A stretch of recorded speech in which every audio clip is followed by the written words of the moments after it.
Sio tu kumwanzisha Azizi Ndambwile, kwa sababu Azizi Ndambwile hajaonyesha kiwango kibaya, ni kiwango bora, ila tu kitu ambacho Romain Folz alikuwa anaikosea Yanga, aliweza kubadilisha shape nzima ya Yanga, kwa sababu watu wamezoea kuiona Yanga ikiwa inacheza kwa kuposesi mpira, lakini pia ikiwa inacheza kwa mpira wenye kufurahisha kuweza kuutazama.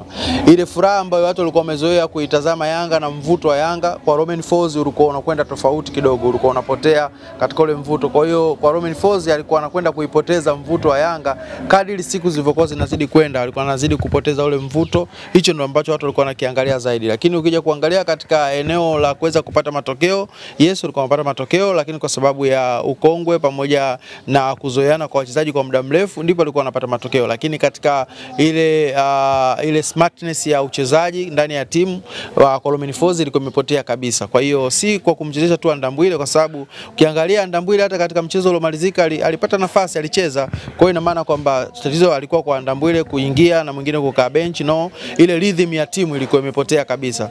Pattern ya Dar es Salaam Young Africa walivyokuwa wanacheza, alipokuwa Romain Folz ilikuwa imepotea kabisa. Ulikuwa ukimwona Maxim pia Zengeri, uone akiwa anacheza nafasi gani, kwa sababu ukiangalia Max Zengeri kwa makocha wote, ukianzia kwa Miguel, ukija kwa Mirudi, Sid Lamovic, alikuwa ni mchezaji ambaye ni free roll, ambao uwezi kumuelewa anacheza sehemu gani. Unaweza kukuta eneo la kukaba ukamkuta, eneo la kufanya attacking ukamkuta, ukienda pembeni unamkuta, kila eneo. Na ndio mchezaji ambaye alikuwa anaongoza kwa kuwa na touch nyingi uwanjani, ni mchezaji ambaye alikuwa anaongoza kwa kucheza dakika nyingi zaidi uwanjani. Kiangalia msimu wa kwanza kabisa anafika ndani ya Young African, ndiye mchezaji ambaye aliweza kucheza mechi zote ikiwa imepungua mechi moja tu ambaye aliweza kuikosa. Kwa hiyo haikuwahi kutokea. Ukimuondoa DG Diarra, mchezaji ambaye alikuwa anacheza dakika nyingi zaidi ni Maxim pia Zengeri. Na ukiangalia wakati mwingine alikuwa anamzidi hadi DG Diarra kwenye uchezaji, kwa sababu ukiangalia msimu uliomalizika clean sheet nyingi zilienda kwa Musa Kamara, lakini ukiangalia anayemfuatia kwa clean sheet ni DG Diarra. Lakini DG Diarra ukiangalia katika idadi ya mechi ambazo amezicheza ni mechi chache kuliko wa Musa Pimpin Kamara, na mara nyingi kwenye timu goalkeeper ndio anakuwa na dakika nyingi za kucheza uwanjani. Lakini ukiangalia kwa Max Zengeri, alikuwa ni mchezaji ambaye anacheza dakika nyingi kumshinda hata goalkeeper ambaye mara nyingi obviously linakuwa yeye anakuwa na dakika nyingi kuliko mchezaji yoyote ule. Lakini alivyokuja Romain Folz, ule uhatari na ule msaada wa Max Zengeri haukuwa unaonekana. Kwa hiyo in short naweza kusema kwamba Romain Folz alikuja kupoteza rhythm ya Yanga. Romain Folz alikuja kuondoa mvuto wa Yanga, na ndio maana ukiangalia mechi ya iliyomalizika tunaona kwamba Yanga wanapata ushindi wa magoli mawili, lakini unaona kabisa kwamba watu wameweza kufurahia na kuweza kuenjoy. Na kama Yanga wangekuwa na umakini wa kuweza kumalizia zile nafasi, 4G ilikuwa inapatikana, 5G ilikuwa inapatikana. Rejea goli ambao amekosa Edmund John, yeye na golikipa 1v1 anapiga, golikipa anaucheza. Angalia nafasi ambayo alipoteza Mudathiri Yaya, basi anapiga off target, mpira unapaa angani. Naenda katika nafasi ambayo alikuwa amekosa, ambayo mpaka leo hii wanaizungumza sana, ya Prince Dube, pasi safi kutoka kwa Pierdo Pacome Zouzoua anakosa. Kwa hiyo kama ongeza kuzitumia zile nafasi, kwa kuna sababu ya Silver Strikers kuondoka Benjamin Mkapa na kwa kufungwa magoli mawili, yalikuwa ni zaidi ya magoli mawili. Na hiyo ndio radha ya Yanga ilivyo. Kwa hiyo kwa kuondoka kwa Romain Folz na Patrick Mabedi kuweza kuchukua nafasi yake, naamini sasa wameanza kuionyesha ile taswira ya Yanga ambayo watu walikuwa wamezoea kuiona. Kipindi cha kwanza amefanikiwa kupata hayo magoli mawili, lakini kipindi cha pili Silver Striker kama walikuwa wamebadilika, huku Prince Mpumelelo Dube kukosa baadhi ya magoli kama sio matatu, kitu ambacho kama Silver Striker ingepata goli moja basi Young Africans walikuwa wametolewa katika mashindano. Je, Prince Mpumelelo Dube ni nini kimemkumba? Watazamaji 60,000 katika uwanja Benjamin Mkapa wanamtazama yeye, kakosa magoli kama matatu yote ya wazi kupelekea mpaka yeye mwenyewe kuomba sababu. Nini kimemsibu? Nikimwangalia Prince Mpumelelo Dube, mtoto wa kifalme, ni mchezaji ambaye ana kiwango bora sana, ni mchezaji bora sana, lakini kwa sasa kitu ambacho kinamkabili ni kitu ambacho mtu yoyote anaweza kukipitia katika maisha. Inawezekana kabisa hata mkulima unaweza ukalima shamba lako vizuri, ukapalilia vizuri, ukapanda mbegu, lakini mwisho wa siku jua likawaka, mbegu zikaungua zote. Lakini pia unawezekana pia ukafanikiwa kupanda mahindi yakakua, yakatoa zile mbelewele, baadaye mahindi yakatoka, lakini baadaye akaja sokwe, akaja nyani, shambani wakaja wakala mahindi yote na mkulima wako umekosa mahindi. Kwa hiyo ni kitu ambacho anachokipitia Prince Mpumelelo Dube ni kitu ambacho mtu yoyote katika kada yoyote anaweza kaa nakipitia. Ndicho ambacho nakiona kwa Prince Dube kwamba kwa sasa saikolojia yake haijakaa sawa. Nafikiri anatakiwa apatiwe mtaalamu wa kuweza kumsaidia ili aweze kutibu tatizo lake hilo, lakini mbali ya yote ni mchezaji mzuri, ni mchezaji bora na pia anacheza katika timu kubwa. Mimi nakuwa tofauti sana na wadau wa soka wengine na wachambuzi wengine kusema kwamba Prince Dube hastahili kucheza ndani ya Young African. Hiyo mimi nitakuwa mtu wa mwisho kuamini hilo, ila ninaamini kwamba inatakiwa aweze kupatiwa mtaalamu wa kisaikolojia ili kuweza kulitibu tatizo lake ambalo linamfesi zaidi. Ukienda hata Ulaya kuna mtu anaitwa Maguire, huyu ni fullback wa Manchester United. Kuna kipindi ambacho alikuja Manchester akiwa na kiwango bora kweli, lakini kuna kipindi akawa anapitia changamoto, ikawa sasa ukitaka kutumia beki mbovu au beki huyu ni njia aise unit yako utakao unaitumia au alama utakao unaitumia utasema huyu Maguire. Yani kila beki ambaye anafanya vibaya alikuwa anapewa jina la Maguire, lakini Maguire ni beki bora sana, anafunga na anaweza kuzuia na ameweza kushinda katika momenti ambazo ni muhimu zaidi kwa Manchester United. Lakini nini ambacho kilikuwa kinamsibu? Kuna vitu vya kisaikolojia vilikuwa haviko sawa katika akili yake. Lakini kwa sasa ukiangalia Young African wana kocha mpya ambaye ameingia, Pedro Goncalves, ambaye ukimwangalia huyu ni kocha ambaye yuko full package. Ukiangalia ana sifa ya kuwa manager katika timu, ukiangalia ana sifa ya kuwa scouting, ana sifa ya kuwa kocha mkuu, ana sifa ya kuwa baba, ana sifa ya kuwa brother. Kwa mimi naamini kabisa kwa ujio wa kocha huyu mpya Pedro, naamini inawezekana ikawa sehemu ya kuweza kulitibu tatizo la Prince Dube. Prince Dube kwa sasa anachotakiwa kuambiwa tu, kuna vitu tu anatakiwa aambiwe. Akishaambiwa hivyo vitu, mimi naamini atakuwa anafanya vitu vyema na vitu bora sana. Prince Dube katika ardhi ya Tanzania hajai kucheza kwa kurelax. Toka afike Tanzania hajai kucheza kwa kurelax. Hata ukiangalia akiwa pale Azam anacheza msimu mechi akiwa frequently akienda mechi 8 anapata injury, anatoka kwenye leli, anakuja kurudi, msimu umeshachanganya, msimu unakwenda mwishoni, anakosa kiatu. Katika top scorers unaweza kukuta anashika namba 4, anashika namba 3, anashika namba 5. Lakini ukiangalia alikuwa ni mchezaji bora sana na ameweza kuzifunga Simba na Yanga katika mechi muhimu na ameweza kutibua scoreboard mara kibao. Kwa hiyo unaona ni mchezaji ambaye kuna vitu vinatokea katika maisha. Unaweza ukaona kila kitu lakini unakosa kitu kinaitwa luck. Unakosa bahati. Inawezekana bahati haipo kwa upande wake, lakini katika yote unamwona kabisa ni mtu ambaye anahitaji aweze kumpata mtu ambaye anaweza kukaa naye na kuweza kuzungumza naye ili kuweza kulitibu tatizo lake. Ukiangalia msimu uliomalizika alianza kwa kusuasua, lakini kadiri siku zinavyozidi kwenda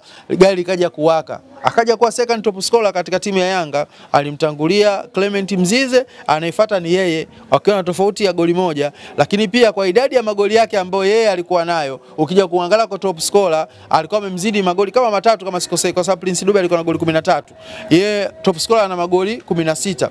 Alikuwa ametofautiana kwa magoli 3 peke yake, na yeye magoli yake yote ni magoli ambayo unakuta magoli ya upambanaji, sio magoli ya 1v1, sio magoli ya penalty. Kwa hiyo unaona ni mchezaji ambaye anahitaji kuweza kupatiwa msaada wa kisaikolojia ili aweze kurudisha katika fomu yake. Lakini watu wengine kitu ambacho wanakifanya kukizungumza kuhusiana na kiwango chake, kuzungumza kuhusiana na kile ambacho kinaendelea, mimi sioni kama wanamsaidia. Kwa sababu Prince Dube bado kijana mdogo, anahitaji kutafuta maisha yake, anahitaji kujijenga vizuri, na toka afike Yanga ameaminiwa katika taifa lake la Zimbabwe, ni mchezaji ambaye anatumainiwa. Kwa hiyo mimi nafikiri kuna jambo tuliwekwe sawa sehemu. Likiwekwa sawa hilo jambo, nafikiri Prince Dube atakuwa ni zaidi, yani atakuwa ni zaidi ya vile ambavyo watu wanamzungumzia. Umemzungumzia Pedro, pira science wenyewe na Young Africans wanakuambia, kwa jinsi ulivyomwona Pedro, kocha mpya wa Young Africans kutoka Ureno, unaona ataweza kuendana na falsafa ya Young Africans na malengo ambao wanao Young Africans katika klabu yao?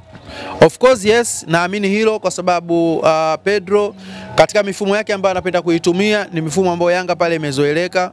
Ukiangalia Romain Folz ameondoka, alikuwa na mfumo wake mama 4-3-3 ambao hakuwahi kumfurahisha mtu yeyote alikuwa anaitazama Yanga, lakini Yanga wameweza kucheza hivyo wakiwa na Nabi, wametumia mfumo huo wa 4-3-3 wakiwa na Miguel Gamondi, ingawaje kuna kipindi walikuwa wanatumia 4-2-3-1 wakiwa na Miguel Gamondi wakiwa na Nabi, lakini wakati mwingine katika shape ya kiuchezaji walikuwa wanatumia mfumo wa 4-3-3. Na ukiangalia kwa Pedro pamoja na Da Silva Silva, Philip da Silva ambaye ni msaidizi wake, ukiangalia mifumo yao ambao wanapenda kuitumia ni mifumo ambayo kwa Yanga inawafavor zaidi. Kwa hiyo mimi ninachokiona ni kwamba kwa kocha huyu ujio wake pale ndani ya Yanga utakwenda kuongeza kitu kikubwa zaidi. Kwa sababu gani? Kwa sababu huyu kocha mbali ya kwamba kuwa na sifa ya kuwa kocha mkuu, pia ana sifa ya kuwa scout, kwa maana ya kwamba ana jicho la kuweza kuona kipaji cha mtu ambacho kimeweza kujificha.